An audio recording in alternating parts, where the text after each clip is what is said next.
میں ایک دفعہ ایک سفر پہ تھا تو ایک شخص مجھے ملا، کوئی تقریب تھی، اس کے بعد مصافحہ کرتے ہوئے تو جس طرح ایک روٹین کے ساتھ کیا حال ہے، کیسے ہیں، تو اس کے کپڑے کچھ پھٹے ہوئے تھے، لوگ مل رہے تھے تو میں ہر ایک سے پوچھ رہا تھا کیسے ہیں جناب، کیسی طبیعت ہے.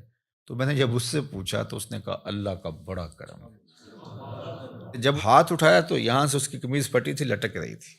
تو اس کے اس انداز سے میں رک گیا اور میں اس کو کہا کہ آپ مجھے دوبارہ ملیے گا، جب لوگوں سے ملاقات ہوگی. تو پھر میں نے کہا اور سنائیں کیسے ہیں، تو کیا کر رہے ہیں. تو وہ کہنے لگا کہ میرے پاس 6 کنال زمین ہے، اس میں تھوڑی سی کاشت کر لیتا ہوں، اور اس زمین سے میں نے 10 مرلے جگہ مسجد کے لیے وقف کی ہے اور میں خود مسجد بنا رہا ہوں، بس آپ دعا کریں کہ اللہ کا گھر بن جائے. وہ تھوڑا تھوڑا کماتا ہوں، کچھ بچوں کو دیتا ہوں اور کوئی بچتا ہے، اور کوئی اور بھی اگر تعاون کرتے تو اس کی مہربانی، ورنہ میرا عزم ہے کہ اس کو بنانا ہے.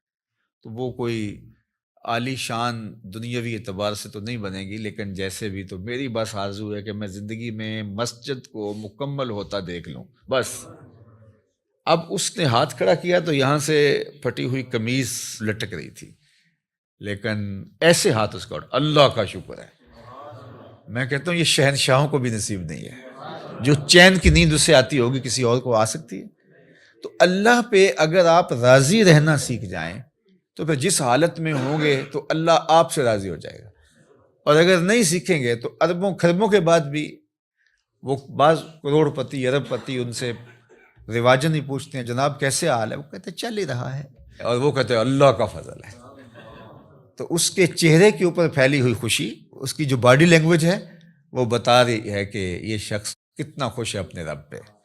اور دوسرے کی باڈی لینگویج بتا رہی ہے کہ یہ کروڑوں اربوں کمانے کے باوجود، حالانکہ جب مہنگائی ہوتی ہے، حالات تلخ ہوتے ہیں تو ان لوگوں کی اور چاندی ہو جاتی ہے، لیکن وہ کہتا ہے بس چل ہی رہا ہے، یعنی اس کی آواز ہی نکلی چل ہی رہا ہے. تو اس لیے اللہ پہ راضی رہنے کا مزاج پیدا کریں.